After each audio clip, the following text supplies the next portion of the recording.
Tiga tersebut, 5 dari gurunya Imam Al-Bukhari. Kemudian di atasnya Imam Al-Bukhari ada 4. Kemudian di atasnya tabi'in yang sahabat 3.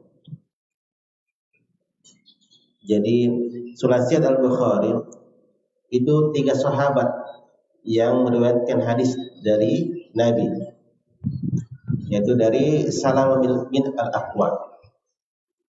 Yang pertama. Sahabat kedua Anas bin Malik. Sahabat ketiga Abdullah bin Muslim. Jadi itu 3 sahabat.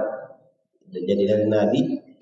Kemudian ada 3 sahabat yang nanti sampai kepada Imam Al-Bukhari melalui periwayatan Imam Bukhari Sulasiyat. Yang pertama siapa tadi? Salamah bin Al-Aqwa. Yang kedua Anas bin Malik. Jelas ya? Salamah bin Al-Aqwa, kemudian siapa? Anas bin Malik dan Abdullah bin Muslim. Kemudian di bawahnya sebelum sampai kepada gurunya Imam Al-Bukhari yaitu tabi'in, ada 4 orang. Itu Yazid bin Abi Ubaid, kemudian Humaid At-Tawil, kemudian Isa bin Tahman, kemudian Haris bin Utsman. Ini tabi'in. Jadi yang meriwayatkan dari sahabat ini ada 4.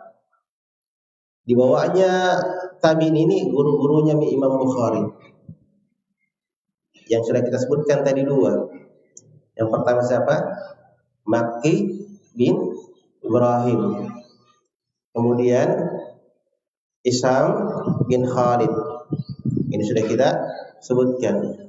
Kemudian nanti kita dapatkan Ad-Dhahhak bin Makhlad. Kemudian Muhammad bin Abdullah. Kemudian Khalad bin Yahya. Jadi ini. Jadi kalau kita urut ada 5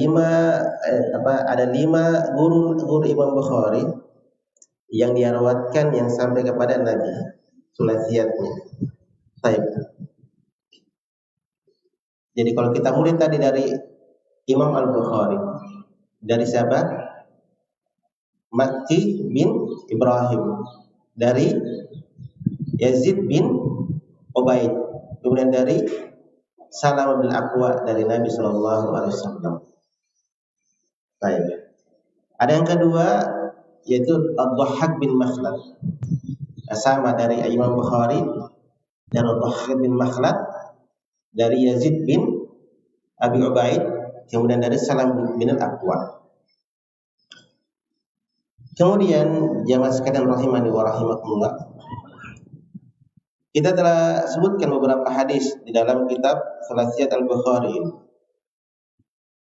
Yang di mana di hadis pertama kita sebutkan tentang bahayanya berkata bahwasanya itu adalah hadis Nabi atau itu adalah hukum Nabi, tetapi Nabi tidak pernah berkata tentangnya. Makanya kata Nabi, "Fal yatabawwa maq'adahu minan nar." Hendaklah dia persiapkan tempat duduknya di neraka. Ini banyak yang terjadi di kalangan orang-orang sufi.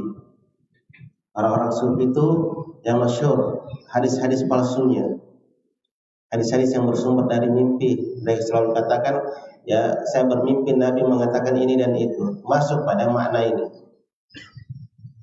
Seperti hadis yang masyhur mereka sering sampaikan, siapa yang meninggal dalam keadaan masih ada aroma kopi di mulutnya, maka masuk ke dalam surga. Ya subhanallah, seolah-olah kopi ada keutamaannya dari segi agama.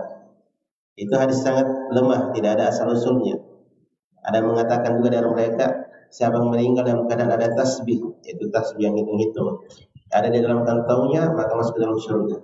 Ini semua dia sandarkan bahwasanya itu ucapan Nabi. Maka ini jelas tidak diperbolehkan, haram, ya, masuk ke dalam diancam di dalam neraka. Yang kedua, hadis kedua yang kita baca tentang bagaimana jarak antara mimbar Nabi dengan dinding masjid Nabi Shallallahu Alaihi Wasallam.